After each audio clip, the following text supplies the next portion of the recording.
ನಮಸ್ಕಾರ ಕರ್ನಾಟಕ, ನಮಸ್ಕಾರ ಬೆಂಗಳೂರು. ಏನು ಭಾರತೀಯ ಪ್ರಜೆಗಳ ಕಲ್ಯಾಣ ಪಕ್ಷ, ಈ ಒಂದು ಪಕ್ಷ ಜಿಲ್ಲೆ, ತಾಲೂಕು, ಹೋಬಳಿ ಮಟ್ಟದಲ್ಲಿ ಮುಂಚೂಣಿಯಲ್ಲಿರುವಂತಹ ಒಂದು ಪಕ್ಷ ಅಂತಾನೆ ಹೇಳ್ಬೋದು. ಈ ಒಂದು ಪಕ್ಷದ ವತಿಯಿಂದ ಇಂದು ನೂತನವಾಗಿ ರಾಜ್ಯಾಧ್ಯಕ್ಷರಾದಂತ ಗೋವಿಂದರಾಜ್ ಅವರು ನೇಮಕಾತಿಯಾಗಿದ್ದಾರೆ. ಮತ್ತೆ ಅವರು ನೇಮಕಗೊಂಡಿದ್ದಾರೆ. ಮುಂಬರುವ ದಿನಗಳಲ್ಲಿ ಪಕ್ಷ ಸಂಘಟನೆಯಲ್ಲಿ ತಮ್ಮದೇ ಆದ ಒಂದು ಚಾಪು ಮೂಡಿಸುವ ನಿಟ್ಟಿನಲ್ಲಿ ಇವತ್ತು ಅವರ ಒಂದು ಅಧಿಕಾರ ಪ್ರಮಾಣ ವಚನ ಸ್ವೀಕಾರ ಕಾರ್ಯಕ್ರಮವು ತುಂಬಾ ಯಶಸ್ವಿ, ಅರ್ಥಪೂರ್ಣ, ವಿಜೃಂಭಣೆಯಾಗಿ ಜರುಗಿತು. ಅದರಲ್ಲಿ ವಿಶೇಷವಾಗಿ ರಾಷ್ಟ್ರೀಯ ಅಧ್ಯಕ್ಷರಾದ ರಾಮಚಂದ್ರ ಕುಲಕರ್ಣಿ ಸರ್ ಆಗಿರ್ಬೋದು, ನಮ್ಮ ಉಸ್ತುವಾರಿಗಳು, ರಾಷ್ಟ್ರೀಯ ಉಸ್ತುವಾರಿಗಳ ಲಿಂಗಣ್ಣವರಾಗಿರ್ಬೋದು, ರಾಷ್ಟ್ರೀಯ ಉಪಾಧ್ಯಕ್ಷರಾದ ರಾಮು ಸರ್ ಆಗಿರ್ಬೋದು, ಮತ್ತೆ ನಾಗರಾಜ್ ಸರ್ ಆಗಿರ್ಬೋದು, ಸತೀಶ್ ಸರ್, ಮತ್ತೆ ಹಲವಾರು ಪದಾಧಿಕಾರಿಗಳು, ಮುಖಂಡರುಗಳು ಎಲ್ಲರೂ ಸಮ್ಮುಖದಲ್ಲಿ ಒಂದು ಕಾರ್ಯಕ್ರಮ ತುಂಬಾ ಯಶಸ್ವಿ ಮತ್ತೆ ಅರ್ಥಪೂರ್ಣವಾಗಿ ಈ ಒಂದು ನವರಾತ್ರಿ ಹಬ್ಬದ ಹಿನ್ನೆಲೆಯಿಂದಾಗಿ ಅರ್ಥಪೂರ್ಣವಾಗಿ ನೆರವೇರಿದೆ ಅಂತಾನೆ ಹೇಳ್ಬೋದು. ಸರ್, ನಿಮ್ಮ ಮುಂಬರುವ ಕಾರ್ಯ ವೈಖರಿಗಳು ಹೇಗಿರುತ್ತೆ? ಏನು ನಿಮ್ಮ ಮುಂಬರುವ ದಿನಗಳಲ್ಲಿ ಏನು ನಿಮ್ಮ ಪ್ರಮುಖ ಯೋಜನೆಗಳು? ಏನು ಇವಾಗ ಅಧಿಕಾರ ಸ್ವೀಕಾರ ಮಾಡಿದ್ದೀರಾ, ಏನು ಪ್ರಮುಖವಾಗಿ ಯೋಜನೆ ಏನು ಸರ್? ನೋಡಿ, ಆಡದೆ ಮಾಡುವವ ರೂಢಿಯೊಳಗೆ ಉತ್ತಮನು ಅಂತ ಒಂದು ಹಿರೀಕರು ನಾನು ನೋಡಿದೆ. ಆದ್ರೂ ಒಂದೆರಡು ಮಾತು ಹೇಳ್ತೀನಿ. ನಮ್ಮ ಯುವ ಪೀಳಿಗೆಗೆ ಮತ್ತೆ ಮುಂಬರುವ ಈಗಿನ ಸಸಿ ನಾಳೆ ಮರವಾಗಿ ಬೆಳೆಯುತ್ತೆ ಅಂತ ಒಂದು ಈ ಜೀವಿಗಳಿಗೆ, ಅಂದರೆ ನಮ್ಮ ಮಕ್ಕಳಿಗೆ, ಮೊಮ್ಮಕ್ಕಳಿಗೆ, ಯಾರಿಗೇ ಆಗಲಿ ವಿದ್ಯಾಭ್ಯಾಸ ಬಹಳ ಮುಖ್ಯ. ಈ ವಿದ್ಯಾಭ್ಯಾಸದ ಹಾದಿನಲ್ಲಿ ಕಾನೂನಿನ ತೊಡಕು ಇದೆ. ಇದನ್ನ ಒತ್ತಿ ನಾನು ಹೇಳ್ತಾ ಇದ್ದೀನಿ. ಕಾನೂನಿನ ತೊಡಕು ಯಾವುದೇ ಪಕ್ಷ ಬಂದ್ರೂ ಏನ್ ಕಾನೂನಿದೆ ಅದನ್ನೇ ಜಾರಿಸ್ಕೊಂಡು ಹೋಗ್ತಾ ಇದ್ದಾರೆ. ಆದ್ರೆ ವಿದ್ಯಾರ್ಥಿಗಳಿಗೆ ಯಾವುದೇ ರೀತಿ ಲಾಭ ಇಲ್ಲ.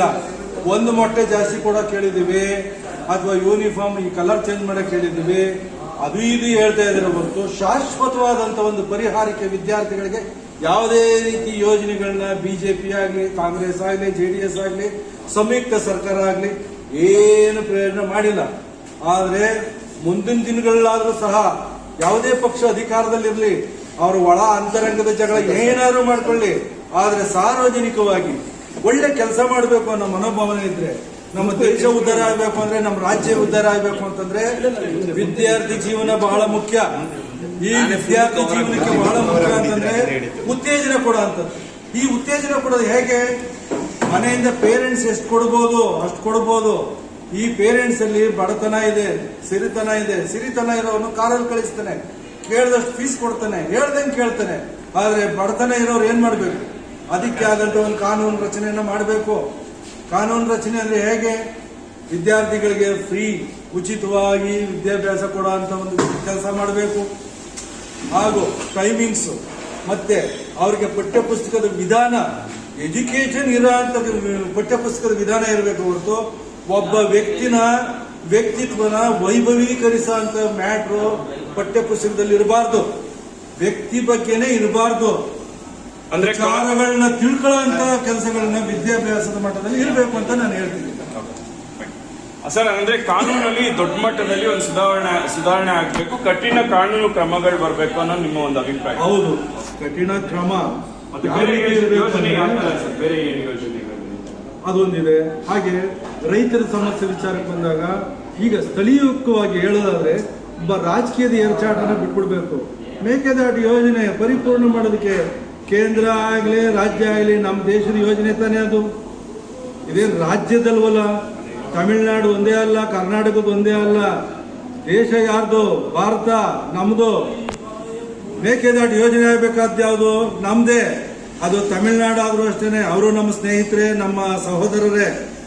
ಕರ್ನಾಟಕ ಆದ್ರೇನು, ಅವರು ತಮಿಳುನಾಡು, ಆಂಧ್ರ ಪ್ರದೇಶ, ತೆಲಂಗಾಣ, ಮಲಯಾಳಂ, ಮಹಾರಾಷ್ಟ್ರ, ಕೇರಳ ಯಾವುದೇ ಆದ್ರೂ ನಾವೆಲ್ಲ ಒಂದೇ ದೇಶದ ಸೇಮ್, ಇದೇ ಭಾರತದ ಪ್ರಜೆಗಳು. ಈ ನೀರನ್ನ ನಾನೇ ಕುಡಿಬೇಕು, ಅವನೇ ಕುಡಿಬೇಕಂತೇನಿಲ್ಲ.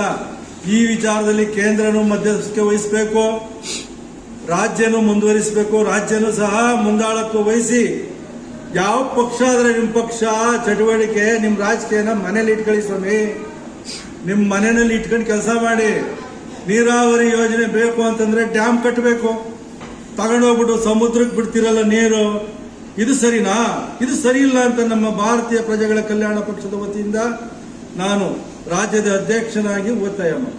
ಸೊ ಏನಪ್ಪಾ ಅಂದ್ರೆ ವಿಶೇಷವಾಗಿ ಇವಾಗ ಅವರು ನೇಮಕಾತಿಯಾಗಿದ್ದಾರೆ. ಈಗ ನೂತನ ಅಧ್ಯಕ್ಷರಾಗಿ ಮುಂಬರುವ ದಿನಗಳಲ್ಲಿ ಕ್ರಿಯಾಶೀಲತೆ ಮತ್ತೆ ವಿಶೇಷವಾಗಿ ನಮ್ಮ ಭಾರತೀಯ ಸಂವಿಧಾನ ಆಗಿರ್ಬೋದು, ನಮ್ಮ ಕಾನೂನಿನ ಹೆಚ್ಚು ಒಂದು ಅಂದ್ರೆ ಲೈಕ್ ಹೆಚ್ಚಿನ ಒಂದು ಕಠಿಣ ಕಾನೂನು ಕ್ರಮಗಳಾಗಬೇಕು. ಮತ್ತೆ ವಿಶೇಷವಾಗಿ ಶಿಕ್ಷಣಕ್ಕೆ ಹೆಚ್ಚು ಆದ್ಯತೆ ನೀಡಬೇಕು. ಮತ್ತೆ ಬೇರೆ ಬೇರೆ ಯಾವ ಯೋಜನೆಗಳು ಕೊಟ್ಟಿದ್ದಾರೋ ಅದಕ್ಕಿಂತ ವಿಶೇಷವಾಗಿ ಡಿಫ್ರೆಂಟ್ ಒಂದು ಕ್ರಿಯಾಶೀಲತೆಯಾಗಿ ಯೋಜನೆ ಮಾಡುವ ಮುಖಾಂತರ ಜನಗಳನ್ನ ಸೆಳೆಯೋ ನಿಟ್ಟಿನಲ್ಲಿ ಕೆಲಸಗಳಾಗತ್ತೆ ಅನ್ನೋ ಅವರ ಒಂದು ಮಾತಾಗಿತ್ತು. ಇದಾಗಿತ್ತು ಇವತ್ತಿನ ವಿಶೇಷ ವರದಿ.